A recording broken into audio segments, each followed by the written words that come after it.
Congratulate Bernie Kosar was named our ACC legend representing Miami, so it was pretty cool. Bernie was an honorary captain first couple games ago, so that's a great honor for Bernie, one of the greats at this place. So with that, we'll open up for questions.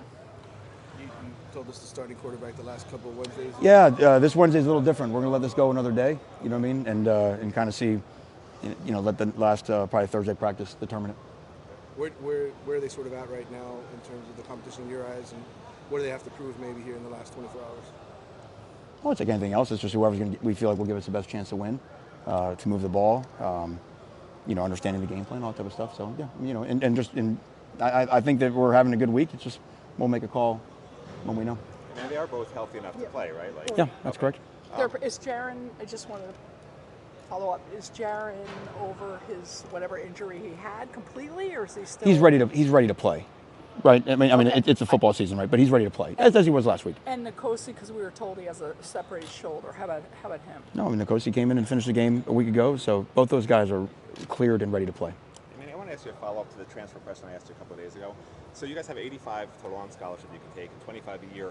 If you take a lot of transfers, JUCO kids every year, they're here 1 or 2 years typically. Right. Whereas a freshman's here 4 or 5 years. So you have to sort of tone back the amount of transfers because in a 3 or 4 year span you might wind up with a low total roster number? That always, and even going back to when it was just junior college transfers, if you went the JUCO route, it messes up your numbers because you don't have a chance. And that's why we want to pride ourselves on being a player developmental program. When you get guys in and get them through our developmental lift program and build guys up and turn them into great players. So, but in this era, you still may have the ability to grab a guy, and then and this is not a Miami thing, this is a nationwide thing, with the nature of all of us having more attrition now, you have a chance to be young at some positions, and some positions you may want to feel like you're adding age. So those are all things you have to balance. Beyond the quarterbacks, also all the injuries, all the Pickney. I would say Pickney is doubtful for the weekend. Zach McLeod will start at will linebacker. DJ Dallas will make the trip. He'll be on the plane, and we'll kind of continue to monitor him and see his availability on Saturday. Is that going to be his one game that you play, or do you plan on just burning? Well, we'll find out. Okay. We'll find out. Is that sounds like good news in a way for DJ, because we thought maybe I it was agree. really bad. I agree. I think it is. Is Bandy good to go? I mean, is he? Yeah, Trajan's fine. And then Jeff Thomas, is there an update? Yeah, Jeff will miss this game, and this will be the final game he'll miss. He'll be back with us for Florida State. Type. Hey, breaking news, man! Holy cow! Yeah. And can you talk about Pitt, going up against that front? Is there going to be anything extra you have to do to protect? Well, it's a great challenge. There's no doubt. They've been on fire up front, getting after the quarterback.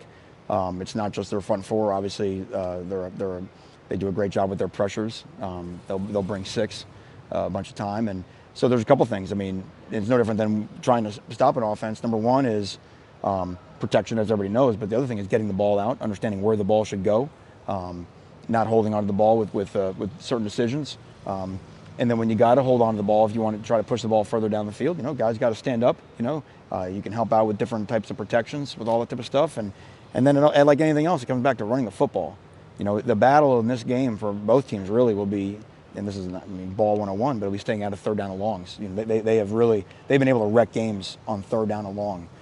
So managing first down and second down and staying out of those situations, and even managing third down longs when you get them will be paramount. Manny, how about traveling? I mean, this is your first road game for a long time. Right.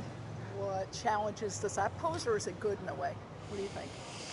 Well, we'd always rather play at home, but I do think I do think that getting everybody together. I always love that idea of like when you get to the hotel on the road and it's kind of you against the world and that deal, and same thing playing in a hostile environment, which we'll do the next 2 weeks.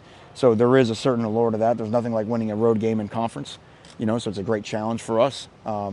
So I think our guys will be excited to play. I think we understand that we all wake up in a different world every weekend in the ACC Coastal, and I think our guys are ready for the challenge. And I know you're big on holding guys accountable. Is there anything different you do with the team after they lose a game versus win a game that sort of delineates to them how important it is that they win?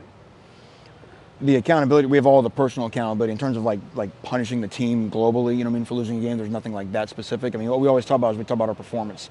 We talk about how do we perform, because no one player dictates when you're losing. So let's get our performance. We have certain accountability for things that we feel like go against winning, and we hold those guys accountable. There's different things that we do on Sunday with punishment with that, and then once it's over, and we move on. With kicking, is that going to be a pregame decision, you think, again? Or? That's a possibility. We went 9 for 9 in all of our live competitive. We had the whole team around those guys going crazy and hooping and hollering, and we went 9 for 9 live today, and I think we were 8 for 9 yesterday, and that's throwing Camden Price back in the mix as well. So it's encouraging, and that's why it comes back to no different. If those guys, obviously they got all the spotlight on them, they got to translate to the game. They got to make it in the game. Yeah. Two more questions for Coach. Patrick Joyner, because I know he was coming back a couple weeks, into drill. Yes. His availability and where are you lining him up? What position? Yeah. So Pat can play Mike and Will, because Pat's got a little more. He's been around the block a few more times than Sam has. With Pat, Pat was one of the examples of a guy that was cleared to go back and practice or whatever. But in terms of him being full speed and all that type of stuff, he's still progressing to that where he can help us feature during games. Manny, you obviously work on tackling every single day. I know that was a big emphasis after this last game. Yes. What did you see maybe this week from those guys?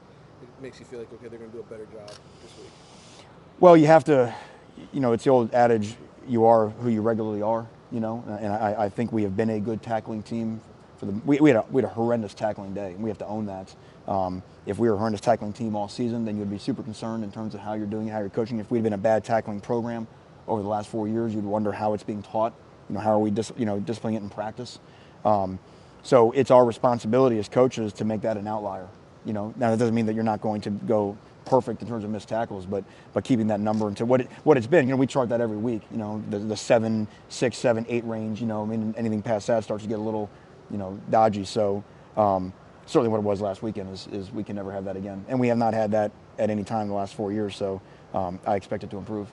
Great. Thank you, everybody. Okay, thank you all so much. Okay. Yep.